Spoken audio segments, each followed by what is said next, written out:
What's the dress code, baby? Black and yellow maybe. Kalau udah ready, I'll be there for my lady. No makeup tetap cantik, paling asik, paling classy, paling kepada rumah sunat.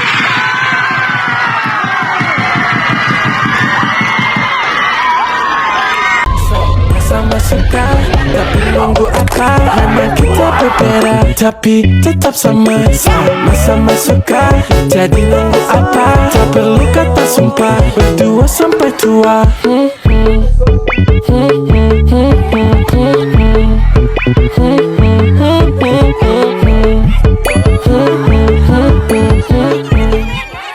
Assalamualaikum kepada yang sedang menonton. Hari ini SMK Tinggi Mukim Tajam akan mengadakan Hari Kejohanan Rumah Sukan pada tahun 2026. Sebelum kita mulakan liputan pada hari ini, Hanani. Ya? Hanani rasa rumah sukan mana yang akan menang pada hari ini? Tapi kalau saya bagi tahu sekarang, nanti saya kena lari satu padang sebab dikejar oleh semua rumah sukan. Betul juga tu. Betul, tapi apa yang pasti ialah nampaknya semua rumah sukan telah bersedia untuk memberikan yang terbaik pada tahun ini. Tepat sekali. Saya Kaisara Husna Dan saya Hanani. Jom kita mulakan.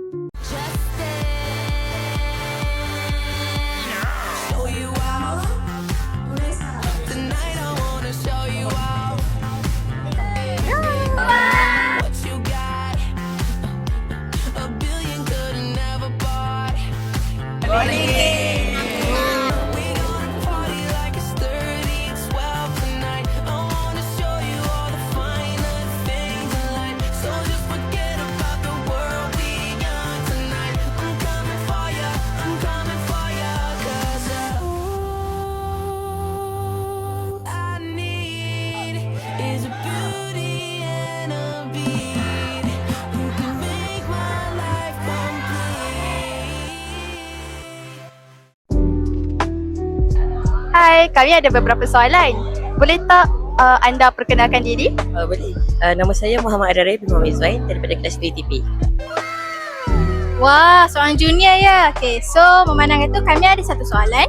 Apakah perbezaan anda menyambut Hari Kejohanan Rumah Sukan di sekolah rendah dan juga sekolah menengah? Di sekolah rendah, jumlah murid kami di sekolah rendah mempunyai 500 lebih saja. Jadi suasananya masih lebih kurang tidak meriah lah. Jadi dekat sini jumlah pelajar lebih banyak. Jadi seperti lebih 100,000 orang kan. Jadi suasana lebih meriah, lebih seronok lah orang kata. Assalamualaikum, boleh perkenalkan diri anda? Waalaikumsalam, nama saya Alia Kaisara dari kelas 5 UIA. Okey, baiklah. Sebagai maskot, boleh tak anda menceritakan tentang outfit of the day anda pada hari ini? Boleh. Okey, so mula-mula yang ni kita buat daripada mangkuk, and then kita spray dengan warna hijau. Lepas tu ni handmade, okey. Lepas tu dia punya lashes ni tinggal satu je, tapi ni pun dibuat daripada kotak handmade, okey.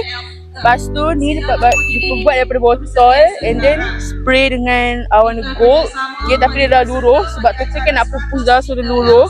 Lepas tu skirt ni pun handmade, okey. Okey, guna plastik sampah, and then that's all. Also cengkerang ni buat daripada tudung salji, okey? Wah, sangat kreatif ya. Terima kasih atas perkongsian anda. Assalamualaikum. Kami dari pihak TV PSS ingin bertanyakan cikgu berkenaan satu soalan. Boleh perkenalkan diri? Saya Cikgu Nur Hafizah binti Hassan. Baiklah cikgu, apakah cabaran-cabaran yang dihadapi ketika mengendalikan persiapan untuk menghadapi Kejohanan Sukan Tahunan pada tahun ini? Cabaran terbesar ialah untuk mencari peserta bagi pembarisan lah, sebab kita perlukan 30 orang peserta kan. Kadang-kadang latihan tak semua yang dapat turun. Jadi alhamdulillah lah hari ni nampaknya peserta semua dapat turun dengan semangat lah. Baik, terima kasih atas perkongsian cikgu.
Itu sahaja liputan daripada kami. Terima kasih kepada yang sudi memberi pandangan dan juga pengalaman bersama kami. Kami berharap agar kejohanan sukan tahunan pada tahun ini akan terus berlangsung dengan meriah dan lancar. Teruskan memberikan sokongan kepada rumah sukan masing-masing dan mempunyai semangat kesukanan yang tinggi. Saya Hanani. Dan saya Kaisara. Terima kasih dan jumpa lagi.